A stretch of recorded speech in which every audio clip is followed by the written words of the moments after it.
국회의원이 왜 되려고 하냐 그 질문을 가끔 받습니다. 근데 저는 이제 국회의원이 되려고 정치를 한 건 아니었고요.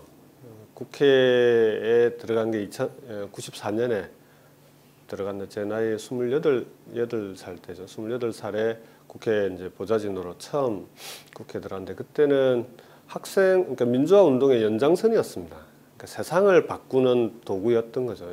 이제 국회에 들어가서 국정감사도 해보고 하니까 이게 뭐 제도를 바꾸면은 학생 운동할 때 그렇게 그냥 이 짱돌 던지면서 시위를 해도 안 바뀌던 게 하루아침에 바뀌더라고요. 그래서 제도권 정치라고 하는 게 세상을 바꾸는 데 대단히 유력한 힘을 갖고 있구나 해서 정치권에 뛰어들었는데 그때는 제가 출마하겠다는 생각을 갖고 있지는 않았었습니다. 근데 지금은 이게 이제 좀 운명처럼 하게 된 것 같아요. 2012년도에 처음 출마를 하게 됐는데 제가 대통령님 따라 김해로 내려오고 대통령님 서거하신 뒤에 어쨌든 김해 지역을 누군가는 지켜야 되는 상황인데 그게 이제 저한테 그 임무가 주어진 거죠. 그래서 처음에는 이제 어떻게든 이게 내가 아니라 다른 사람, 좋은 사람을 찾아서 이 역할을 맡겨야 되겠다고 하고 뭐 여러분들한테 부탁도 해보고 했는데 결국 2012년 출마하면서는 이게 이제 대통령님과 이어졌던 운명이 여기까지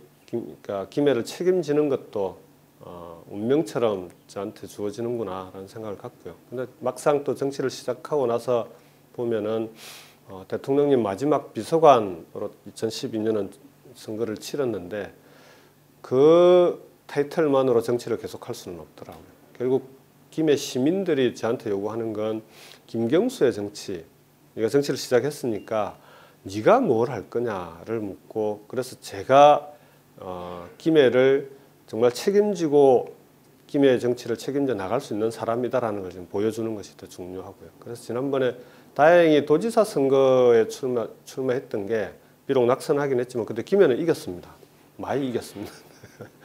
김해 시민들도 그 인정을 해주고 뭔가 김경수가 이제는 노무현 대통령의 마지막 비서관으로서만이 아니라 자기 정치, 새로운 정치를 좀 지역에서부터 해 나가려고 하는구나 그런 인식들을 갖게 된 계기가 된 것 같습니다. 그래서 지금은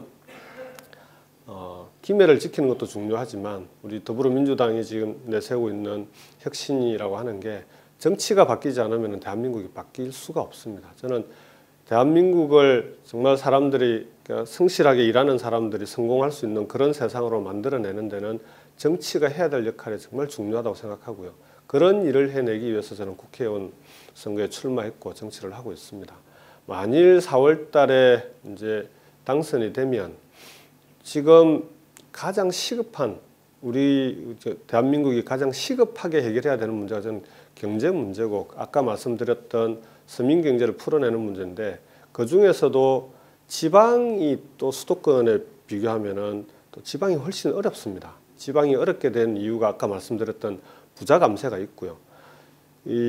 저는 최소한 대한민국 정부가 지방과 우리 서민들을 조금이라도 생각한다면은 부자 감세만큼은 하루속히 철회하고 원상 회복해야 된다고 봅니다. 그래야 지방에 그다음에 지금 여러 가지 누리과정 예산부터 시작해서 부족한 예산들을 일단 그것만 원상 회복시켜도 급한 불은 얼마든지 끌 수가 있습니다. 그게 국회가 가장 시급하게 해야 되는 가장 중요한 일 아닌가. 그래서 저는 당선되면은 제일 먼저 20대 국회가 착수해야 될 가장 시급한 현안이 그런 지역 균형 발전을 위한 부자 감세 철회 그리고 서민들을 먹고 사는 문제를 해결하기 위한 예산을 그걸 통해서 확보하고 서민들의 호주머니를 빨리 지갑을 두툼하게 만들어주는 게 정말 시급하다고 생각합니다.